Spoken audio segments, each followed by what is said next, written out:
Marseille, en plein mois de juillet. Il est 11 h du matin. Le baromètre affiche déjà les 31 degrés. Et quand il fait aussi beau, il y a un endroit particulièrement recherché par les adolescents de la cité phocéenne, la Corniche Kennedy. Là, ils se livrent à un jeu très dangereux. Des plongeons à plus de 10 mètres de hauteur. C'est strictement interdit. Mais ces jeux dangereux se répètent sans cesse. Et à la caserne Louvain, non loin de là, une alerte retentit.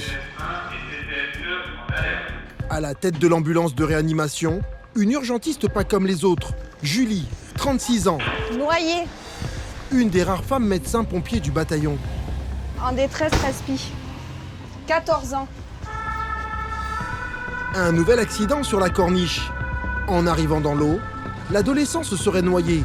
Il aurait été remonté à la surface par ses amis, inanimé. Il y a beaucoup de moyens engagés. Là, il y a 5 véhicules sur place du bataillon. Vous voulez voir ce qui se passe? En arrivant sur les lieux de l'accident, Julie est impressionnée. Le jeune a fait une chute de près de 10 mètres. On va juste regarder où est-ce qu'il est le patient, parce que là, j'ai pas trop de visu, mais ça s'active un peu, on va se dépêcher. C'est bon, j'y vais? Bonjour. À une telle hauteur, les blessures peuvent être graves et l'adolescent difficilement accessible. Il y a le GREMP, ça c'est notre équipe de chez nous, du bataillon. Les pompiers ont dépêché leurs équipes spécialisées dans les interventions en milieu périlleux, car le jeune garçon est encore au pied de la falaise. Côté de là-bas, là. Il tombe à la flotte, Ouais. inconscient. Ah. Ses collègues le sortent. Ouais. Ils lui font cracher beaucoup d'eau, il essaye de ranimer, je pense. Ah, il est conscient. Mais désorienté. Ok. Il y a moyen que je vais quand même... Hein? Je descends. Ah ben c'est mieux Ouais. que tu ailles au contact. Oui, Parce que là, le temps que l'échelle elle arrive... Hein? Non, mais va évidemment. Ah, oui, bien sûr. Les conséquences peuvent être graves. Traumatisme crânien, atteinte à la colonne vertébrale, infection pulmonaire suite à l'inhalation d'eau de mer. Allô? Oui. Bonjour madame. Julie est inquiète, mais elle a déjà en tête son plan pour sortir le jeune de ce mauvais pas. Allez, on prend tout. Ouais, on prend tout. Tu veux prendre l'appareil d'écho aussi? Mais parviendra-t-elle à lui venir en aide à temps? En France, chaque jour, elles sont des milliers au contact de l'urgence. Parmi les forces de l'ordre, les pompiers ou les équipes médicales, ces femmes d'action sont de plus en plus nombreuses à s'engager. Combien? Donc éjecté sur combien de mètres? Nous avons suivi Julie, la médecin passionnée, Colline, la marin-pompier très sportive, et Noémie, la gendarme de choc. À Compiègne, dans l'Oise, ville riche qui attire les délinquants, Bonjour monsieur, vous avez votre pièce d'identité avec vous s'il vous plaît? Noémie, 24 ans, est venue se confronter à une région sensible. Gendarme, spécialisée dans les interventions et la surveillance, La gendarmerie, ouvrez! elle patrouille jour et nuit pour appréhender les auteurs de violences, cambriolage ou trafic de drogue. Pendant de compagnie, à l'époque, à l'école, m'a dit si t'as pas peur de manger des superwars et de pas compter des heures de tes journées, prends l'Oise, tu seras pas déçu. À Marseille, nous avons suivi Colline, 26 ans, pompier militaire au sein du corps d'élite du bataillon des marins-pompiers de Marseille. Au niveau du bassin, pas de douleur? Passionnée de foot Ça va? et dopée à l'adrénaline, elle a su allier ses rêves d'enfant et son métier. Si jamais il a un traumatisme au niveau du rachis, donc que ce soit cervical ou même dos, ça va être essentiel en fait de ne pas aggraver son cas parce que ça peut devenir grave. Julie, 36 ans, médecin urgentiste au sein des marins-pompiers, est aussi mère de 2 petites filles. Mon mari, mes filles et ma mère, c'est pas des pansements, je dirais que c'est plus, c'est vraiment mon ciment quoi. Et je fais complètement abstraction de ce qui s'est passé pendant la guerre. Tu viens? On va bien. On allait bien. Une seconde vie qui lui laisse peu de temps pour se reposer. C'est quel appartement? En première ligne sur des interventions à haut risque, comme des violences intrafamiliales, Reculez, reculez, reculez, reculez. des accidents graves où la vie des victimes est en jeu. De jour comme de nuit, nous avons filmé ces femmes au quotidien, hors du commun. Retour sur la corniche, où un adolescent est entre la vie et la mort après un dangereux plongeon. À la direction des opérations médicales, une médecin très expérimentée. Julie a demandé les grands moyens pour l'évacuation du blessé. Un camion échelle est déployé sur les lieux. Elle descend la falaise pour se rendre au plus près de son jeune patient. Tu peux me prendre juste au moins les constantes? C'est quoi ton prénom? T'as mal quelque part? T'as du mal à respirer. Ok. T'as fait ces pupilles? Allez, ouvre tes yeux. Ouvre tes yeux pour voir. Ok. Je suis la docteure. D'accord? On va te remonter avec l'échelle et après je vais te réexaminer dans le camion des pompiers. Allez, maintenant de l'axe coutron. On le met sur la coquille, on le remonte, on refait le point en haut. L'adolescent est conscient, mais Julie craint que sa colonne vertébrale ou ses poumons ne soient endommagés. Elle demande donc son évacuation avec un maximum de précautions.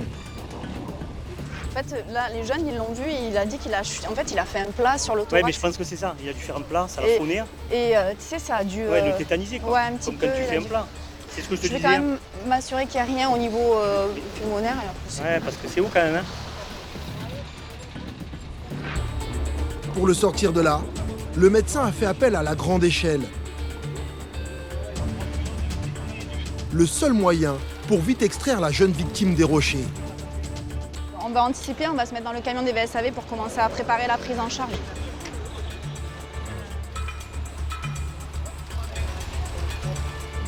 Après une noyade, Julie craint une aggravation de l'état du patient.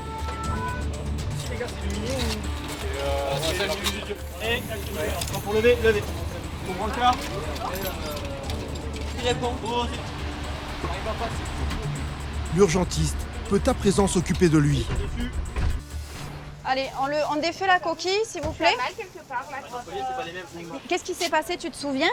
Tout le monde était en train de sauter. Ouais. Et à un moment, je me suis dit, bon, bah, je vais essayer. Ouais. Et puis, je me rappelle avoir sauté. Ouais. Attends, est-ce qu'on peut essayer de lui enlever ça pour voir la face? Vas-y, je t'écoute en même temps. Et après, je me rappelle que j'ai vu des pompiers. Ça marche. Bon, là, on est beaucoup à s'occuper de toi, d'accord? Ok, ça marche. Est-ce que t'as mal, là, quand je te touche derrière? Non. Ok. Je vais bien t'examiner tout comme il faut. T'as pas mal au dos? Non. Ok. Est-ce que tu peux juste me faire la palpation, motricité des membres inférieurs, sensibilité des membres inférieurs? S'ils bougent bien comme il faut. Est-ce que je peux bouger ce pied-là? Tu m'as mis combien de SAT? D'oxy, pardon? Là, il a 9 litres. Tu sens bien quand je te touche, là? Oui. Là aussi? La médecin pousse aussi loin que possible son diagnostic, notamment à l'aide de cet appareil, un échographe portatif. Il permet d'observer les poumons du jeune homme. Allez, quand je te dis, tu respires bien fort, d'accord? Allez, vas-y. La médecin ne décèle aucun traumatisme grave, mais elle envoie le jeune plongeur à l'hôpital pour examen. Ok, allez, on remballe, c'est bon pour moi. On va le faire non médicalisé à la Timone, ok? Ok. Parlez de la tension. Julie appelle la mère du jeune homme Allô? Oui, oui, bonjour madame. pour la tenir au courant. Il était en train de s'amuser avec ses copains, il est tombé de la falaise. Là, il est conscient et il n'a pas de douleur. Écoutez-moi madame, d'accord? Voilà, là il va bien, on va devoir l'amener quand même à l'hôpital. On est en face de Malmousque, vous savez, en face du Petit Nice. D'accord? Soyez rassurés, il est entre de bonnes mains. D'accord? Je m'occupe bien de lui. Vu qu'il a fait une chute de 6 mètres, je recheck tout. J'ai refait les poumons, le cœur, l'abdos pour voir s'il n'y a pas de saignement, pour être bien sûr qu'on passe à côté de rien, ce qui est le plus important pour nous. À l'hôpital, le diagnostic sera confirmé et l'adolescent ressortira indemne quelques heures plus tard. Des interventions comme celle-ci, c'est le lot quotidien de Julie. Et c'est pour cette raison qu'elle a choisi ce métier. Là, on va dans ma chambre. Ce soir, elle est de garde pour 24 heures. Pour passer une bonne garde, il faut un bon coussin. Ça, c'est condition numéro 1. Jamais oublier son coussin. Et préparer son lit. Quand tu as fait ton lit, après, tu peux passer une bonne garde. C'est vrai, hein? Parce que tu dors, tu vois, même si t'es pas réveillé, tu dors, mais tu dors pas comme dans ton lit parce que tu es quand même à moitié alerte. Tu te dis, ça peut sonner, il faut que je sois vite, il faut que je fasse vite et que je sois opérationnelle tout de suite. Donc, à 2 h du matin, tu es quand même moins vigilant que maintenant, par exemple, ce qui est normal. Hein. Moi, j'ai passé des nuits blanches, à moitié habillée, avec mon bip comme ça, en train de me dire ça va sonner, il faut que je sois prête. Mais bon, même maintenant, ça m'arrive quand même. Je peux pas dire que je dorme l'esprit tranquille, ça serait pas vrai. Je crois que les anciens du bataillon, ils dorment plus l'esprit tranquille que moi, mais moi, je pense que je suis encore un peu jeune. À 850 km de là, dans l'Oise, Compiègne, une ville plutôt riche, mais avec plusieurs quartiers sensibles, qui donnent beaucoup de fil à retordre aux gendarmes du coin. Noémie, 24 ans, en sait quelque chose. Elle est gendarme dans l'unité de choc du département, le PSIG, le peloton de surveillance et d'intervention de la gendarmerie. Elle se prépare pour une patrouille de nuit. Et ce qu'elle redoute le plus, ce sont les interventions pour vifs, les violences intrafamiliales de plus en plus fréquentes. Souvent, quand on est engagé sur ce genre d'intervention, on a très peu d'informations sur ce qu'on va trouver au domicile en arrivant. Donc on essaie de prendre un maximum d'informations quand même avant d'arriver sur place, histoire de ne pas être surpris ou de se laisser surprendre. Mais oui, ça peut être dangereux parce qu'on ne sait pas sur quoi on va tomber. Donc ni quel genre d'individu, ni combien, ni dans quel état les gens sont sur place. Donc ouais, ça peut l'être. Ouais. En décembre 2020, pour une intervention de ce type, 3 gendarmes avaient été abattus par un forcené à Ambert dans le Puy-de-Dôme. Seulement quelques minutes après leur départ. Allez, go, go, go, go. L'adresse, t'as retenu Manu? Donc là, notre intervention a été sollicitée pour des violences intrafamiliales. Donc le corps nous indique des faits particulièrement violents, c'est ça les mots qu'ils ont employés. Donc pareil, on n'a pas plus de précision, on va aller voir directement ce qu'il en est à l'adresse. C'est dans un quartier sensible, c'est dans un quartier assez sensible de Noyon, qui est connu notamment pour du trafic de stupéfiants. Donc on y va à 2 équipages et on va aller prendre la température directement là-bas pour voir ce qu'il en est. Il ne faut pas traîner. Une femme décède en moyenne tous les 3 jours sous les coups de son mari. À son arrivée, Noémie est accueillie par des voisins inquiets. Les violentes querelles du couple sont récurrentes. Bonsoir monsieur. C'est vous qui nous avez appelé? Non, c'est moi. J'ai voulu monter, mais ils m'ont arrêté. Parce que je sais pas ce qu'il y a. Vous habitez où monsieur? J'habite au rez-de-chaussée. D'accord. À dire, je sais pas, ils vont jouer, voilà, j'étais par la fenêtre, je sais pas ce qu'il y a. Noémie presse le pas. Les gendarmes foncent. La vie de la victime est peut-être en jeu. C'est vous qui nous avez appelé, madame? C'est quel appartement? Les cris se font de plus en plus nets. On entend des cris. Ouais.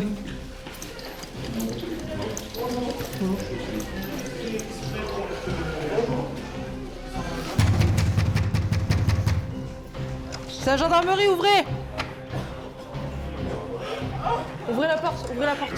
Noémie tombe nez à nez avec le mis en cause. Reculez. Reculez. Reculez. Reculez, monsieur, reculez. Reculez. Oh, et votre fille. Pendant qu'un de ses collègues s'occupe de la femme en larmes, Noémie fouille l'homme dans la cuisine. Videz vos poches, s'il vous plaît.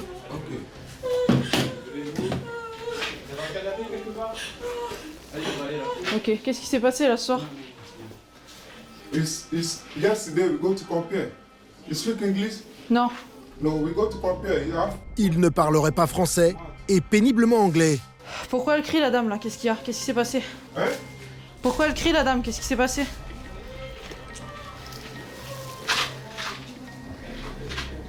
Vous avez fait quoi à l'oreille? Yeah, when I'm holding him, it's very pain. It's pain. Il saigne au niveau de l'oreille. Une blessure probablement survenue lors de l'altercation avec sa femme. We go to compare. 12 o'clock because I was Bon, je te laisse, je vais voir madame. Pas de problème. Noémie se penche maintenant sur la victime. Madame, elle parle français ou pas?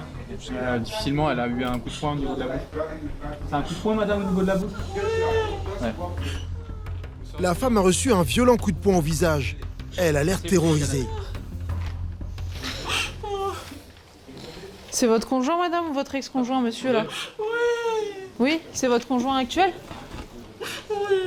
Ok, ça marche. Est-ce que c'est la première fois que ça arrive? Oui? Ok.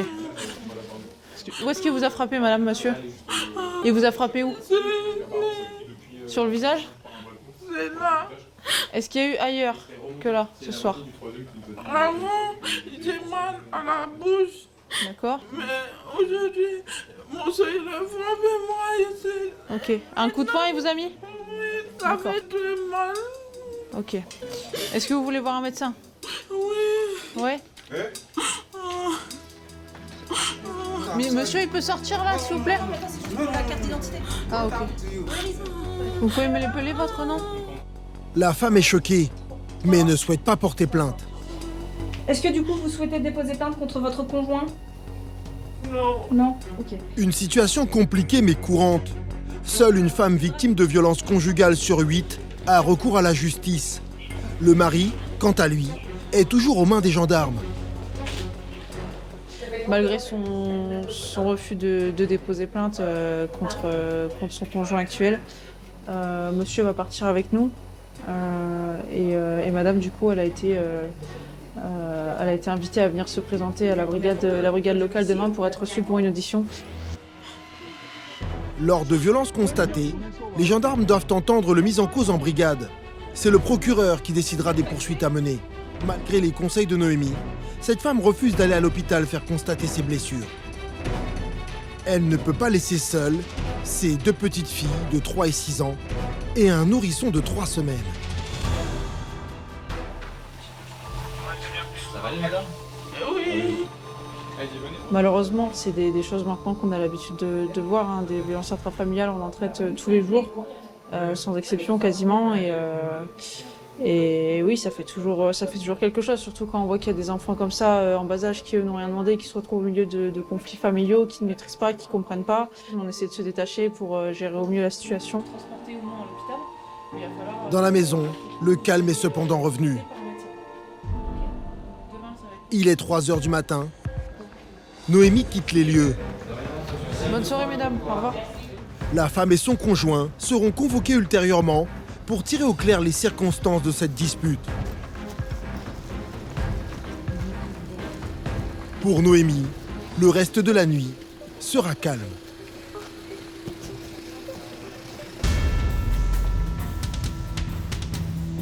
Mais dès le lendemain, elle a rendez-vous pour l'entraînement. Un exercice de tir à balles réelles. Les femmes dans la gendarmerie accomplissent exactement les mêmes missions que leurs collègues masculins et suivent exactement le même entraînement. Tu restes en léger pour le début du tir?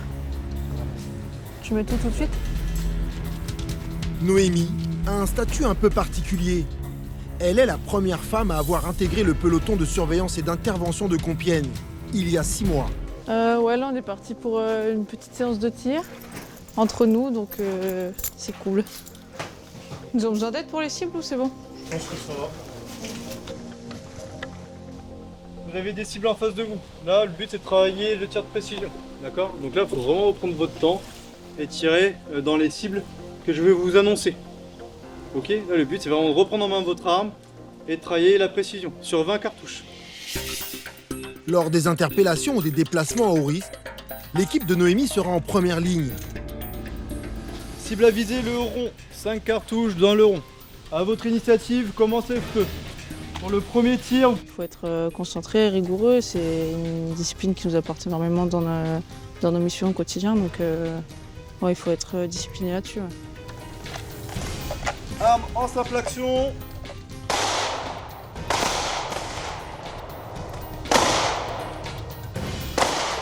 On ne peut pas se permettre d'avoir peur, où il faut se détacher au maximum de la situation pour pouvoir appréhender au mieux sa mission. On ne peut pas se laisser, mais il faut savoir relativiser l'éventuellement. C'est pas possible. On a toujours cette petite adrénaline dans le sens où ouais, on ne sait pas sur quoi on va tomber. Il faut que ce soit un stress positif. On ne peut pas se laisser submerger par ce genre de truc. C'est pas possible. Et après le pistolet automatique, le fusil mitrailleur.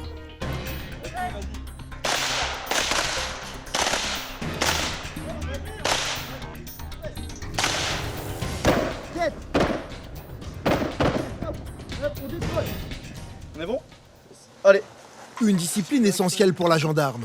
C'est ça qui nous permet de rester en vie et de savoir protéger les autres au cours de nos missions toutes les quotidiennes. Donc ouais, c'est quelque chose qu'on doit pratiquer régulièrement. Après 2 heures d'entraînement intense, les gendarmes rentrent en caserne. Noémie profite d'un de ses rares moments de pause pour rentrer dans son logement. L'occasion pour elle de se détendre et de préparer en avance ses déjeuners de la semaine. Bien utile lorsque l'on peut être appelé à tout moment pour partir en mission. Depuis 6 mois, la jeune femme apprend à vivre loin des siens. Ma famille, ils sont pas à la porte à côté, ils sont dans les Bouches-du-Rhône, dans le sud de la France. Et ouais, bon, j'essaie de redescendre le plus possible hein, quand je suis en vacances ou sur des longues périodes de repos. J'essaie de redescendre les voir quand même, ça fait toujours du bien. Un choix de carrière qu'elle a fait pour exercer son métier au plus près de l'action. J'avais peur de tomber dans une région qui soit pas attractive, où il se passe pas grand-chose. Le commandant de compagnie, à l'époque, à l'école, m'a dit si t'as pas peur de manger des tupperwares et de pas compter des heures de tes journées, prends l'Oise, tu seras pas déçu. Et il avait raison. J'espère être à la hauteur, quoi. C'est, voilà, on va pas se leurrer. Le gâteau femme, machin, tout ça, ça existe. Mais physiquement, voilà, je suis dans une unité qui demande beaucoup à certains niveaux physiques. Et je sais qu'il fallait que j'arrive à égaler mes camarades et je m'entraîne de tout et que voilà, j'ai pas envie d'être la dernière du peloton sous prétexte que je suis une femme.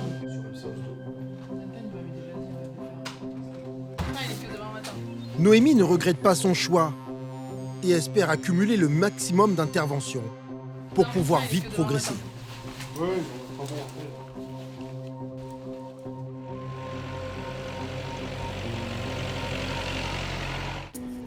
À Marseille, une autre femme d'action se distingue. Colline, 26 ans, est marin-pompier depuis 3 ans. En tant que pompier professionnel, elle aussi exécute les mêmes missions que les hommes. Ce matin, la forme elle attaque une garde de 24 heures. Originaire de Blois, dans le Loir-et-Cher, Colline est une néo-marseillaise. Pompier de vocation, elle a réussi le concours d'entrée du corps d'élite des marins-pompiers en 2019 et s'acclimate depuis 3 ans au rythme effréné des journées en uniforme. Et du coup, j'enfile le treillis, les chaussures d'intervention et on est parti pour la journée de 24 heures sur l'ambulance. L'étape la plus importante, on passe de la queue de cheval au chignon. C'est le côté militaire du métier qui nous l'impose. Mais à peine en tenue, Colline reçoit une première alerte. Un homme se serait blessé avec une tronçonneuse.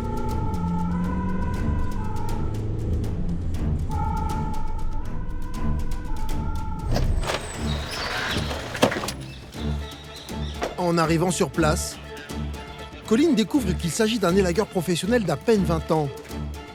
Il est blessé au bras droit, sa tronçonneuse est encore couverte de sang.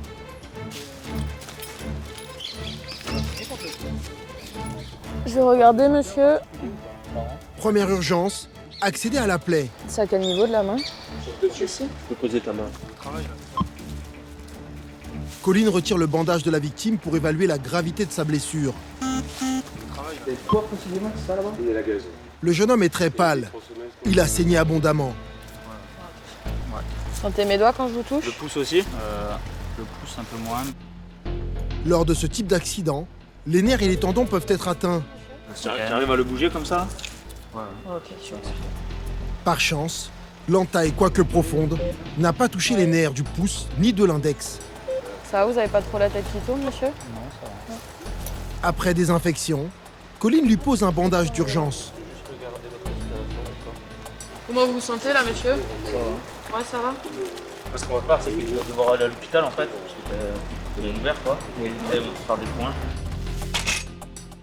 L'élagueur n'est pas en danger, mais sa blessure nécessite un examen médical. En travaillant, j'ai fait les branches et j'ai eu un rebond avec la tronçonneuse et c'est revenu sur ma main. J'ai direct vu le sang, j'ai éteint la tronçonneuse, je suis descendu en urgence de l'arbre et après je me suis allongé, j'ai mis mon bras en l'air pour stopper l'hémorragie. Après examen, le jeune homme sera recousu avec plusieurs points de suture et il pourra sortir de l'hôpital dans les heures suivantes. Mais pour Colline, la journée ne fait que commencer. Colline ne le sait pas encore, mais elle va bientôt faire face à l'une des bêtes noires des pompiers marseillais. Un accident de 2 roues contre voiture. En 2018, Près de la moitié des accidents mortels dans les Bouches-du-Rhône impliquaient des motos, scooters ou vélos.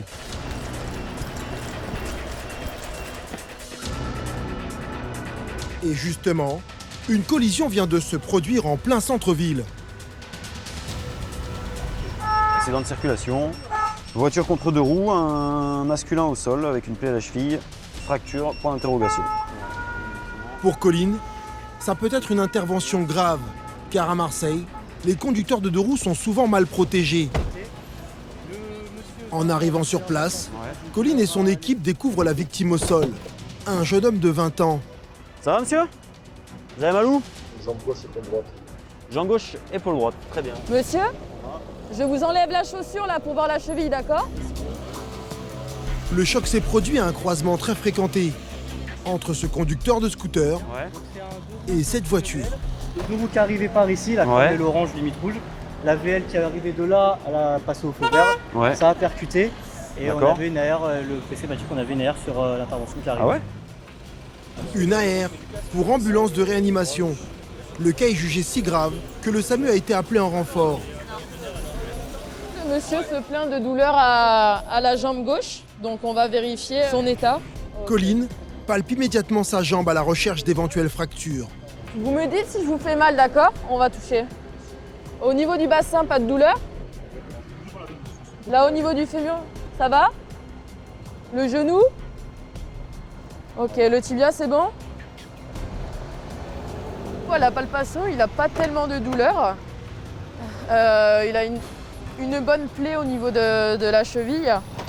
Mais bon, là, du coup, comme il a quand même subi un choc assez important, on va le mettre dans ce qu'on appelle le MID.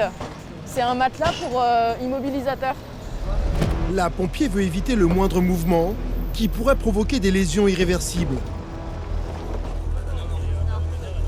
Le retrait du casque est une opération très délicate, afin de ne pas aggraver d'éventuelles blessures à la tête.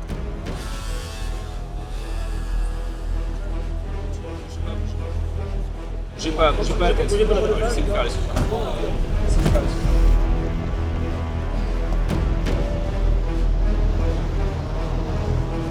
L'urgence, c'est de se mettre dans l'ambulance, donc on sera déjà un peu plus en sécurité que d'être en plein milieu de la route. En plus, c'est l'heure de pointe, alors le risque de suraccident, il est encore plus élevé. Et heureusement, les renforts arrivent. Bon, monsieur, c'est le médecin. Comment ça va, vous avez mal quelque part?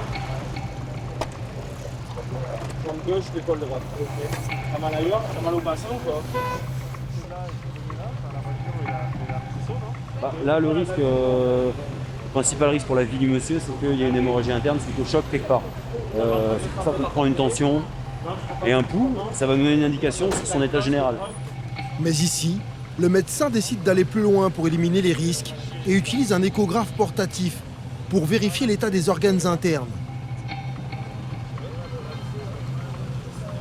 Après examen, l'homme est jugé transportable.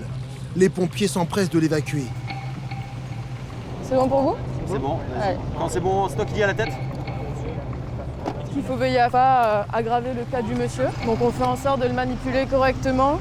Allez, gardez la tête tout en prenant en compte ses douleurs.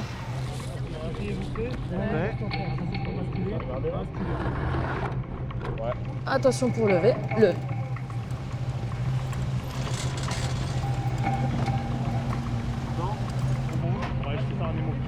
Très inquiet, l'automobiliste percuté lors de l'accident vient aux nouvelles. Bah nous en fait on est arrivé pour tourner à gauche et quand on a tourné à gauche, il nous a rentré dedans. J'ai eu le temps de dire de freiner ma copine mais bon, il nous a rentré dedans et voilà. Bah moi je l'ai vu arriver et du coup toi je sais pas si tu nous as vu mais ça a tapé quoi. Mais bon. Lors de sa prise en charge à l'hôpital de la Timone, les médecins ne décèleront aucune fracture ni trauma crânien. Colline peut rentrer rassurée à la caserne. Demain, une journée tout aussi intense l'attend, mais dans un autre registre.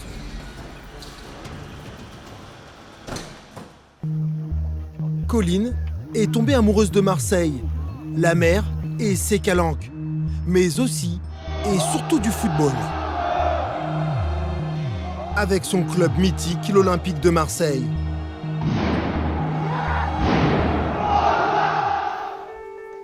À tel point qu'elle ne se contente pas d'être seulement supporter. Elle a franchi un pas beaucoup plus important. Petit café du matin, primordial, pour commencer la journée. Parce qu'à côté du coup des pompiers, je fais du football à l'OM.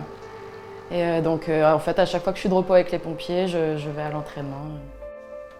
Elle a intégré le club il y a un peu plus de 3 ans en arrivant chez les marins-pompiers. L'aboutissement d'un rêve de gosse. Du coup, là, café fini, c'est parti, je vais mettre ma tenue. Je mets le t-shirt. Le t-shirt, tenue d'entraînement de l'OM, du coup. Je suis pour l'OM depuis toute petite, donc c'est une fierté de porter ce maillot. Hein. C'est le plus grand club de France, donc... L'OM, pour elle, une passion aussi importante que son métier de pompier.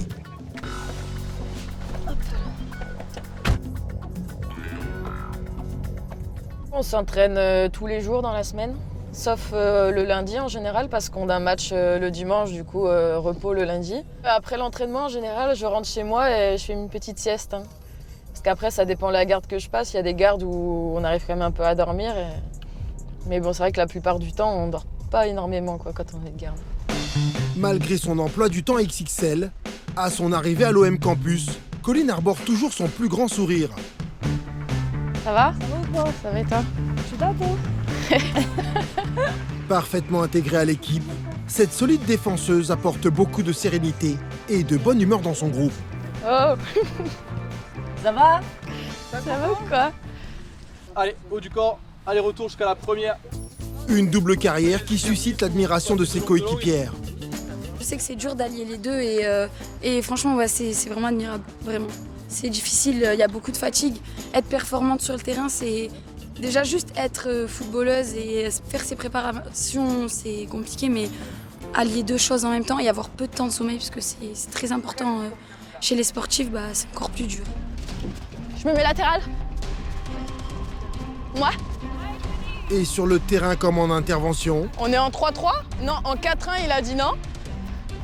Dis, rapproche-toi de Maë, Carla. Allez. Colline ne triche jamais. Ouais, très bien encore. Et n'hésite pas à donner de la voix quand il le faut. Allez, allez, allez, allez. Habituée à travailler en équipe. Viens avec moi, ouais. La jeune femme se donne sans compter pour triompher des obstacles. Ok, top.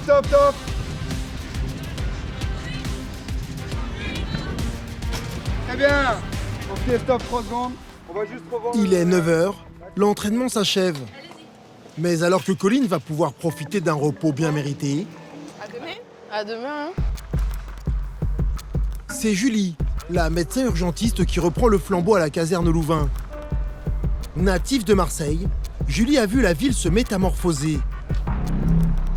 Rénovation de quartiers historiques, aménagement des rues, la ville phocéenne change rapidement, mais au prix d'importants travaux.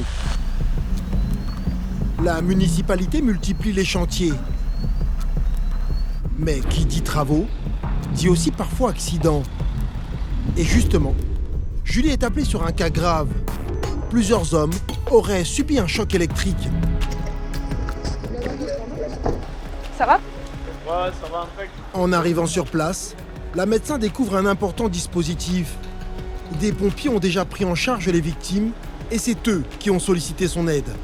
C'est la première victime? Là, c'est la première victime. Ok, ça va. C'est Elle est où la deuxième? La deuxième victime, elle est située là. Les 2 victimes, des ouvriers des travaux publics. On a 2 victimes. La victime qui est dans l'ambulance, elle perçait au sol, elle a dû toucher une conduite électrique. De combien s'est fait électriser. de volts? J'ai pas de notion de voltage pour l'instant. C'est pas lui non plus? Il y a personne qui Je sait? l'ai pas encore demandé parce que le deuxième il s'est juste fait éblouir. Il était à côté, il a parlé de... Voilà. Bonjour. Lui par contre, il a les 2 avant-bras brûlés. Ah oui, d'accord, ok. Monsieur, le voltage du câble, vous connaissez? On intervient sur une fuite de gaz, madame. Ah oui, d'accord. Derrière, je peux voir un truc. Ouais, alors scopez-le, on va faire un électro. Juste, je vais voir la deuxième victime. Le deuxième ouvrier est moins gravement atteint. D'accord, c'est un arc... Il a été violemment ébloui par l'arc électrique. Ce qu'il faudrait qu'on récupère, c'est le voltage. Ok, monsieur, vous avez mal qu'aux yeux?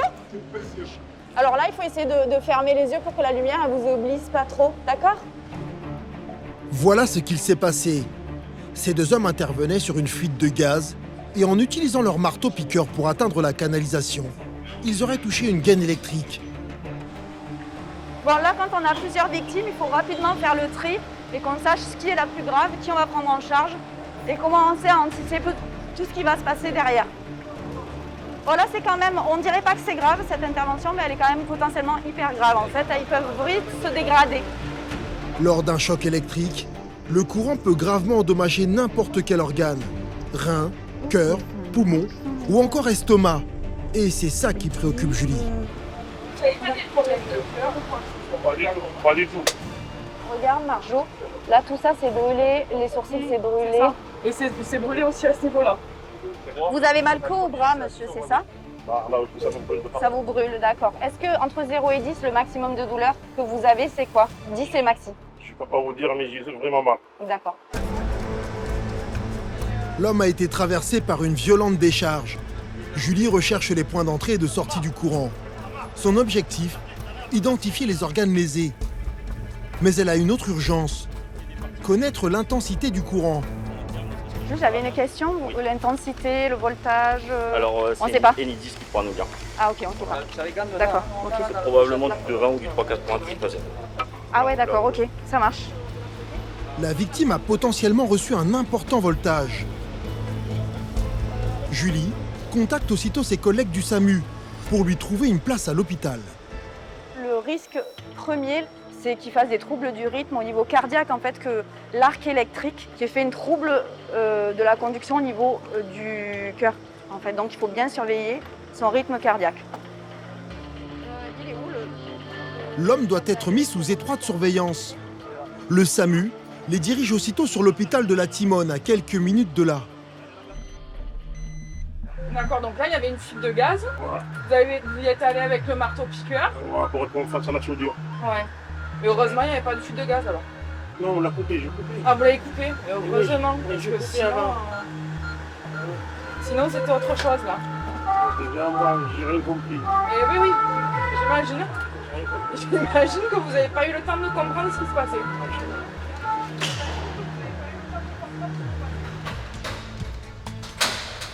À l'hôpital, la médecin est soulagée. Son patient est arrivé en bonne condition. Bon courage, je vous dis pas tout à l'heure. Merci encore une fois. Bon courage monsieur, au revoir. Elle passe enfin le relais. Quelques heures plus tard, la victime sera finalement considérée comme hors de danger. Une chance, car les électrocutions causent chaque année plus de 150 morts en France. Ce jour-là, Julie enchaîne les urgences. D'abord un accident de la circulation en plein centre-ville. Bonjour madame, je suis la docteure. Et surtout, plus tard dans la nuit, un très violent accident. Allez, on part sur un masculin, environ 60 ans, AVP, 2 roues, VL. Elle va devoir tout mettre en œuvre pour sauver la vie de la victime. Lorsqu'elle arrive sur place, Julie trouve un important dispositif. En fait, il y a 3 victimes. Ah, j'en ai 3? Ouais, t'en j'avais as vu 3. une déjà. Tu as un blessé grave ici Ok. et 2 blessés légers là. Le blessé grave, c'était le conducteur Il de était la seul moto. Il était sur la seul. moto. Voilà, Ok, seul. choc frontal? Choc frontal. Ok. Les deux autres, c'est 2 passagers d'un scooter. Le conducteur blessé léger. En fait, c'était choc scooter. C'est moto-scooter. Moto-scooter. Ah ok, je pars sur VL, 2 Non, roues, moi. c'est D'accord. des 2 roues. 2 roues, Voilà. 2 roues. Donc là, les 2 là-bas, c'est 2 blessés légers. Ouais. Il y en a un qui est au sol, Ouais, un peu plus grave que l'autre. ouais. Et les 2, c'est membre inférieur. D'accord, ok. Voilà. Ok. Je laisse aller les voir. Ouais, ça marche. Elle se presse vers les différentes victimes pour en savoir plus. On se dépêche comme ça, on demande les renforts s'il y a besoin. Tu vois, il y a du monde là quand même. Salut les gars. Ce sont les 2 passagers du scooter. Ils sont encore au sol. L'accident a eu lieu entre cette moto, arrivant à vive allure, et ces 2 jeunes de la cité voisine en scooter. Du coup, 16 ans, passager. T'as double fracture tubère péronée. Pas ouverte. Pas ouverte. Non, pas ouverte. Fermée. Vous regardez vite ça ou pas? On est en train d'immobiliser. Mais... Écoute, si tu me le dis. Et ici. Ouais. Julie est rassurée pour ses 2 victimes. Les pompiers ont déjà effectué les premiers gestes de secours. 50 km/h à peu près, 50 et choc frontal. Confirmé. Ok, ça marche. Les 2 jeunes ne sont pas en danger et vont pouvoir être évacués à l'hôpital. On retourne voir le plus grave. Elle peut maintenant se concentrer sur l'urgence la plus grave. Cet homme, d'une 60aine d'années, est en détresse vitale. Où il est le fémur? Je vois pas. Et il a des troubles de la conscience et il a le membre inférieur avec une plaie très délabrante, probablement une fracture du fémur, de la cheville et également une fracture du poignet. Le blessé a de nombreuses fractures, mais ce qui préoccupe le plus Julie, c'est son état général. Là, on va lui mettre une tuyau dans la bouche pour qu'il puisse respirer. En quelques instants, elle doit multiplier les gestes d'urgence. Est-ce que ça saigne? Si tu peux me faire un pansement, voilà, comme c'est bien. Il faut emmener son patient au plus vite à l'hôpital. Mais pour le déplacer, Julie doit parvenir à stabiliser son état. Et ça s'annonce mal. Juste, Mika, t'avais bien vérifié qu'il n'y a plus rien qui saignait. Il n'y avait rien qui saignait. Ça coulait plus, les gars. L'homme perd tellement de sang que sa tension chute brutalement. 3,5. Putain, le premier c'était combien? 13. 3. Compression des plaies, perfusion d'urgence et intubation, les gestes de Julie sont rapides et très précis. Le blessé est maintenant prêt pour son transport à l'hôpital. Mais la partie est loin d'être gagnée pour la médecin. L'état du motard est extrêmement fragile. À leur arrivée à l'hôpital, la médecin demande la totale pour son patient. Réanimation, assistance respiratoire, stimulation cardiaque. AVP, 2 roues, choc frontal, cinétique, 50 km/h. Au niveau hémodynamique, il était stable avec une tension à 12,7, un pouls à 80, une SAT à 99%. Au niveau neuro, il avait Glasgow 3, déviation de regard à droite avec une anisocorine mydriase à droite. Julie a fait son maximum pour son blessé. Elle le laisse dans un état stable à ses collègues. Je pense qu'il va être bien pris en charge. Il va avoir un scanner corps entier pour voir s'il n'y a pas des éléments de gravité supplémentaires, une bilan sanguin, une transfusion. Il va être opéré par les chirurgiens. Alors là, le pronostic vital est engagé parce qu'au niveau neurologique, il était vraiment pas trop là. Et en fait, il y a un gros, je pense qu'il y a un saignement dans la boîte crânienne. Et en fait, il a commencé à engager, c'est-à-dire que son cerveau commence un peu à pousser. Donc là, au niveau neurologique, c'est de mauvais pronostics. Pourtant, grâce à l'intervention de Julie et de toute la chaîne des secours, cet homme a eu la vie sauve. Après de longues semaines à l'hôpital, entre réanimation, chirurgie et service de réadaptation, il a pu finalement regagner son domicile.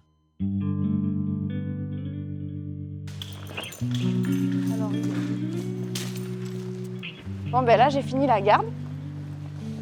Une garde tumultueuse, on a dormi que 1 heure, donc c'était assez intense. Et ma nouvelle vie mon nouveau rôle, donc c'est mon rôle de maman qui attaque.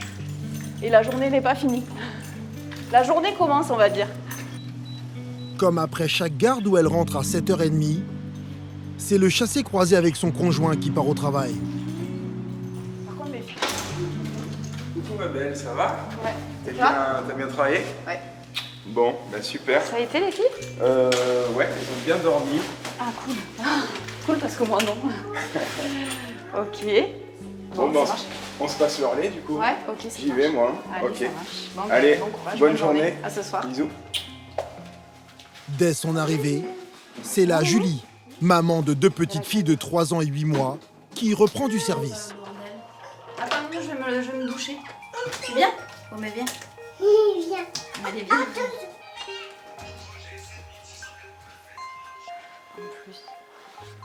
En rentrant de garde, en général, j'ai encore un peu l'adrénaline de la garde, donc j'arrive à faire des trucs. Et de toute façon, j'ai pas le choix, parce que là, il faut que j'ai des choses à faire et pour le travail et pour mes petites, parce que je vais les amener après à la crèche. Et cet après-midi, j'ai encore une réunion au travail. Donc c'est comme ça. En fait, on a le rythme, on prend le rythme et en fait, on est dans le mouvement. Donc, mais après, ce soir à 19h, je pense que je vais mettre mon petit plaid et je vais vite m'endormir. Mais Julie peut parfois compter sur l'aide bienvenue de sa maman. Ouais, heureusement qu'elle est là, ma mère, parce que sinon, ça serait très compliqué. J'ai vraiment beaucoup de chance de la voir. Moi, je suis d'astreinte pour mon travail, elle est d'astreinte pour moi. Tout le monde est d'astreinte pour tout le monde. Et je pense qu'on a de la chance, vraiment. Quand je rentre chez moi et que j'ai eu des gardes émotionnellement intenses, mon mari, mes filles et ma mère, c'est pas des pansements, je dirais que c'est plus, c'est vraiment mon ciment, quoi. Et je fais complètement abstraction de ce qui s'est passé pendant la garde. Au plus je vieillis, au plus j'arrive à le faire. Quand j'étais plus jeune, j'arrivais pas, mais là, je pense que c'est nécessaire pour que le médecin soit un bon médecin et pour que la maman soit une bonne maman. Heureuse, dans tous les domaines. Allez, zou, on y va. Mais maman, elle a oublié un pantalon, là, non? C'est le quotidien de Julie, mère de famille très occupée d'un côté, femme médecin chez les pompiers de l'autre, le plus souvent mobilisée sur des urgences vitales. Et c'est le cas quelques semaines plus tard. Julie effectue une garde sur le Dragon, l'hélicoptère de la sécurité civile. Un accident très violent vient de se produire près d'Arles, à plus de 90 km de Marseille. Un homme au moins serait en danger de mort et Julie doit partir pour cette intervention urgente. Vous avez les éléments ou pas? Un motard contre une VL, je pense. Projeté à 40-50 mètres. L'homme a un grave traumatisme crânien. Il doit être transporté d'urgence dans un hôpital disposant d'importants moyens de prise en charge. Comme chaque minute compte, le SAMU dépêche son hélicoptère sur place. Julie sera sur les lieux de l'accident en un quart d'heure, contre une bonne heure par la route. Au sol, la situation est délicate. À leur arrivée, Julie ne perd pas un instant. Sa mission, préparer l'homme au plus vite pour son transport à l'hôpital. Vous me dites si je vous fais mal, monsieur, d'accord? À gauche? Là?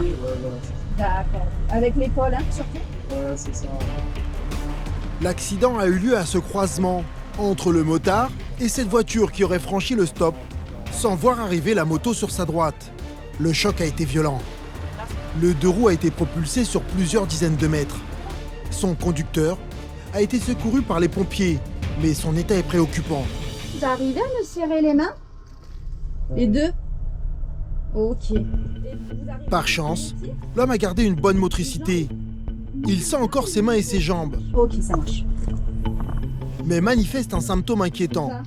Il y a une amnésie de l'épisode. Ouais. Complète, une obnubilation. Ouais. Saignement au niveau des oreilles. C'est ça.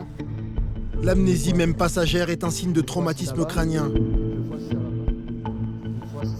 Si le diagnostic se confirme, il devra être opéré du cerveau en urgence. Pendant que l'infirmier prépare le motard pour le transport, Julie en profite pour découvrir les circonstances de l'accident. Il roule à combien, vous savez? Je ne sais rien, oui, je pense qu'il roule vite. Simplement choqué, le conducteur de la voiture ne nécessite pas de soins médicaux.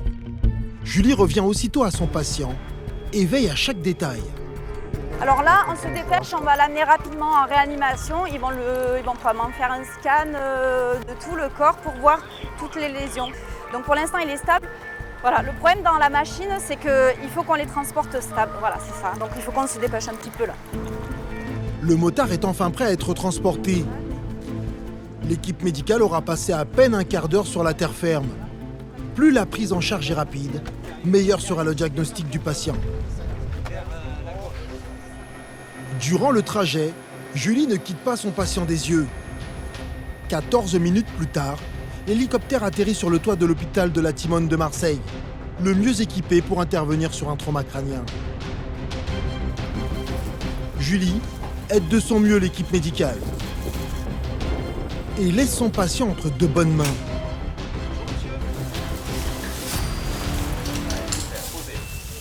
Grâce à l'intervention rapide des secours, le caillot de sang dans le crâne de cet homme a pu être drainé. Et après quelques jours en observation, il sera jugé hors de danger. Des interventions sous haute tension très éprouvantes, mais aussi très satisfaisantes pour la médecin quand elles se terminent bien. Je suis amoureuse. Je suis amoureuse du dragon, je suis amoureuse de mon métier. Vraiment. Ça, c'est cool. Comme Julie, Colline ou encore Noémie, des milliers de femmes font chaque jour le choix de s'engager pour la sécurité de tous. Mères de famille, jeunes recrues ou encore athlètes, elles intègrent un peu plus des corps de métier traditionnellement masculins. Elles représentent aujourd'hui 7% des effectifs chez les marins-pompiers, 19% chez les gendarmes et 50% chez les médecins. Des chiffres sans cesse en progression.